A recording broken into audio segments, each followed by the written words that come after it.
In this video, we are going to go over the Partial Product Finder app that is provided by Bridges. Now, this is found all the way down at the bottom of the page from all of the other apps. It looks a little bit different, but I think this is one of their newer ones. So as I'm looking down here for my options for opening it, I notice that I can open it in my web browser like I do with most of my other apps, but also they have the original beta app. So this is one that is a little bit newer. It does not quite have the bells and the whistles that some of the other apps have, but let's take a look at it. So this is what we see when we first open it up. It automatically opens up to a 5x5 array. And over here on the left-hand side, I have options of what I can do. So I can change my array. So maybe I want to make it a 15x5. So I type in the numbers and then I click make. Now you're going to notice that underneath the make button, the largest array I can do is a 50 by 50 array. So I did 15 by 5, and so you can see that my array has automatically changed for me. So I have got 15 rows and 5 columns. The other feature that's over here is the answer. Now for this, I'm going to turn this back to a 5 by 5 just so you can see it all on my screen.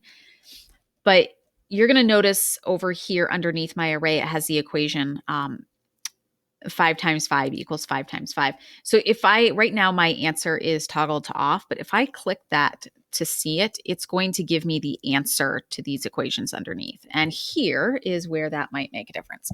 So let's do 7 by 5. So here's a 7 by 5 array. And my answer is still on, but you can see my equations here. And what we might ask students is to divide this up to make it easier for them to multiply. So instead of 7 by 5, they might do 5 by 5 and 5 times 5 and 2 times 5. And so now below here, you're going to see that we still have our equations, but now we have 5 times 5. And as I'm hovering over that, you're going to notice that on my screen, my array is now highlighted in yellow so that I can see that part of the equation. And it gives me the answer there that 5 times 5 is 25. And then I would add that to 2 times 5, which the answer is 10. And all together, that equals 7 times 5, which is 35. So by having that answer toggled, it's giving those parts down below.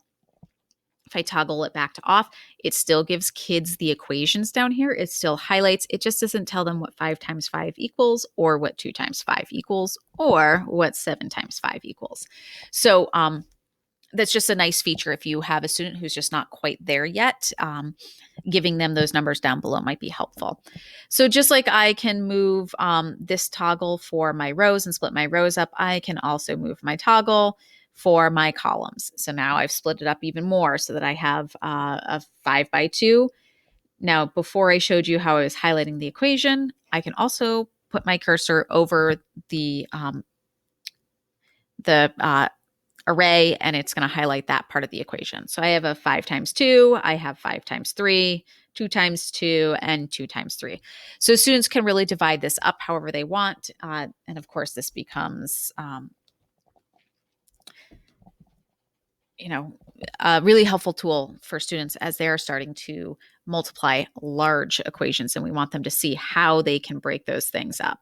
So instead of if we've got an equation of 27 times 15, they can split this up so that it becomes more manageable for themselves. And so this is just a nice way for them to see this without having to draw it or use a bunch of paper.